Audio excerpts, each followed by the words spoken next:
আশ্বিনের নীল আকাশ, অথচ থেমে থেমে বৃষ্টিতে এখনো উত্তাল নদী। বর্ষা মৌসুমে নদীর এই বেপরোয়া রূপ প্রভাব ফেলছে পদ্মা সেতুর কাজে। তবে নানা জটিলতা সত্ত্বেও জাজিরা প্রান্তের কাজে দৃশ্যমান অগ্রগতি হয়েছে।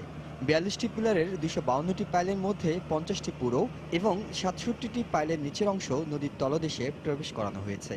আর কনক্রিটিংয়ের কাজও শেষ করে সম্পূর্ণ প্রস্তুত এখন ৩৭ ও ৩৮ নম্বর পিলার। তবে এ দুটি পিলারের মধ্যে প্রথম স্প্যানটি বসানো হবে অক্টোবর মাসে। টার্গেট ছিল অগাস্টের মধ্যে আমরা করা। আমাদের প্ল্যানিং হয়ে গেছে আমরা কীভাবে কী করবো। এখন এভরিথিং ইজ আমাদের আয়ত্তের মধ্যেই আছে। বৃষ্টির জন্য ২-৪ দিন এদিক সেদিক হয়।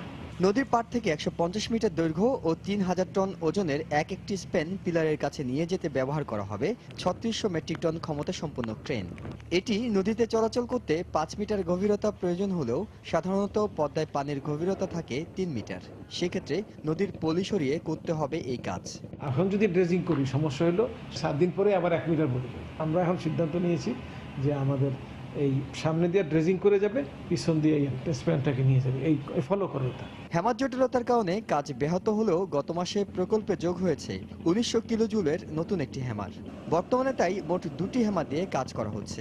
প্রকল্প সংশ্লিষ্টরা জানিয়েছেন, এখন পর্যন্ত মূল সেতুর কাজ ৬২.৮৫ শেষ হওয়ার কথা থাকলেও শেষ হয়েছে ৪৬.৯০ প্রাকৃতিক নানা জটিলতার কারণে প্রত্যাশিত গতিতে না হলেও থেমে নেই পদ্মা সেতুর কাজ।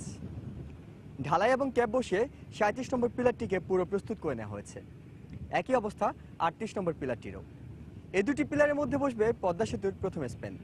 এরপর ক্রমান্বয়ে জাজিরা প্রান্তের দিকে নদীর বুক ছেড়ে এক একটি পিলার উঠবে আর তাতে বসিয়ে দেওয়া হবে নতুন নতুন স্প্যান। যার ফলে একদিকে পদ্মা সেতুর ভিত যেমন শক্ত হবে, অন্যদিকে স্বপ্ন হবে বাস্তব। হিসান জুয়েল, সময় সংবাদ, শরীয়তপুর।